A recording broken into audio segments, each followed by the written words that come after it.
So apa yang berlaku kepada Abu Taimiyah ni bukan satu fenomena terpencil. Wallahi bukan terpencil. Ya. Ia datang first kali adalah daripada sikap bermudah-mudahan cuba mengasingkan diri daripada tradisi keilmuan 1400 tahun.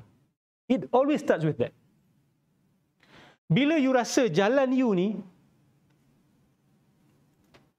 yang benar dan penganut-penganut dia pun jumlah sedikit. Sepanjang sejarah, we are the minority. Kita yang mengikut jalan salafus soleh, Quran dan sunnah. Dia akan buat satu mentality yang you akan tengok semua orang kena tahzir. Yalah, sebab you ada kebenaran dan you kecil. Majoriti orang ni tak tahu. Dan bukan sekadar majoriti orang awam, majoriti ulama. Sebab tu antara kritikan keras para ulama di zaman Ibn Taymiyah ke atas Ibn Taymiyah adalah kerana dia melakukan kharqul ijma'. Dia melanggar ijma', ada kata sampai 70 ijma'. Kita tak nafikan kealiman dia.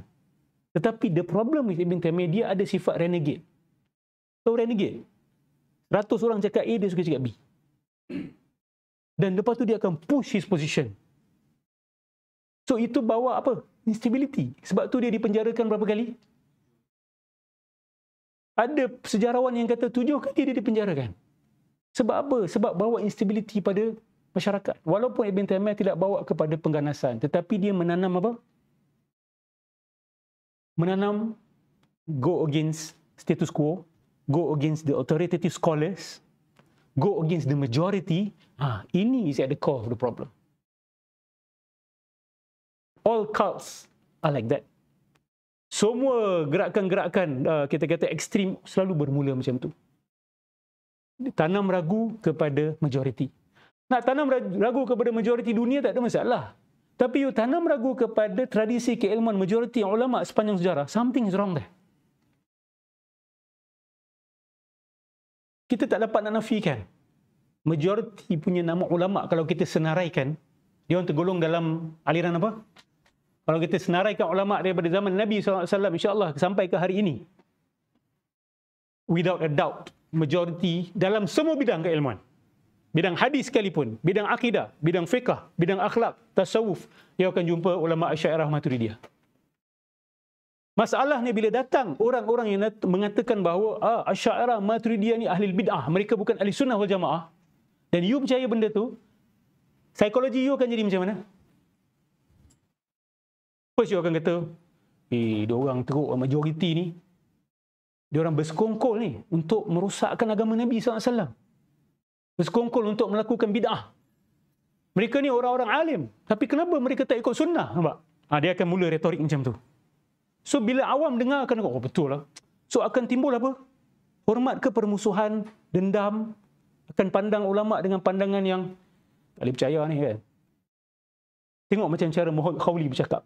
Itu perfect example. Saya nak tanya, bukan Muhammad Khawli saja. Student-student dia, boleh tak awak predict akan jadi macam mana?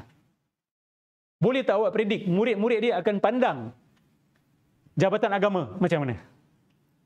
Boleh tak awak predict murid-murid dia yang muta'assib akan pandang ulama Asy'ariyah macam mana? Boleh predict tak? You don't need to learn rocket science to understand that. Kita boleh predict, kita tahu. Suspicion, jangan duduk bersama dengan mereka, jangan duduk bersama ahli bid'ah. Jangan nukil daripada ahli bid'ah. Itu dia sebut nama saya, dia siap astaghfirullah. Ahlul kalam, nur durus, astaghfirullah. Na'udzubillah. Saya dengar, aku ni syaitan. Tapi itu yang ditanam. Murid-murid dia mengikut dia, kita boleh tahu ke mana mereka akan pergi cara fikiran mereka. Bibit dia apa? Tu, suka langgar ijma'. Okey, walaupun saya bukan ijma' dalam semua isu, tapi pendirian majoriti, pendirian jumhur. Awak kalau suka berbeza dengan jumhur, awak akan create problem. Be it anywhere. You dekat universiti, you suka lawan majoriti. You dekat rumah, you suka lawan majoriti kat dalam rumah. Dalam bidang keilmuan, you suka lawan majoriti. You akan buat kacau tak sini? You akan buat kacau. Nak lawan majoriti orang awam tak ada masalah. Tapi you are going against majority of the ulama. Sebab tu bila berlaku dialog, rata-rata orang yang menyokong apa yang dibawa oleh PMT ni, dia orang tak tahu pendirian Asy'ariyah ni apa. Dan seolah-olah pendirian Asy'ariyah ni pendirian minoriti. Seolah pendirian Asy'ariyah ni macam, siapa je pegang macam tu kan? La ilaha illallah Muhammadur Rasulullah. Please understand what you are going against. Jangan kata, saya hanya ikut Quran dan Sunnah. Tradisi keilmuan saya boleh campak dalam tong sampah. Itu perangai tu. Itu perangai yang akan buat kekacauan, kekecohan. Kita tak jumpa Allah. Kita tak jumpa Nabi Muhammad sallallahu alaihi wasallam. The best yang sampai kepada kita adalah apa? Yes, Quran dan Sunnah sampai kepada kita. Tapi kunci memahami Quran dan Sunnah itu yang kita boleh kata sebagai more important in that sense. Bukan nak kata Quran Sunnah tidak penting, tak. You kasih orang yang tak ada kunci baca Quran Sunnah tu akan jadi musibah kat atas diri dia. Setuju? So ada disiplin keilmuan tu yang sampai, yang ulama dah garap selama 1400 tahun itu, tiba-tiba ada fringe group yang lain dia tu satu kepada satu, lawan yang 100 daripada 100 kepada 100 kepada 100 dan mengatakan bahawa ini bidah. Ahli Asy'ariyah ni nak golongkan Asy'ariyah pun susah, nak golongkan ahli sunnah pun susah.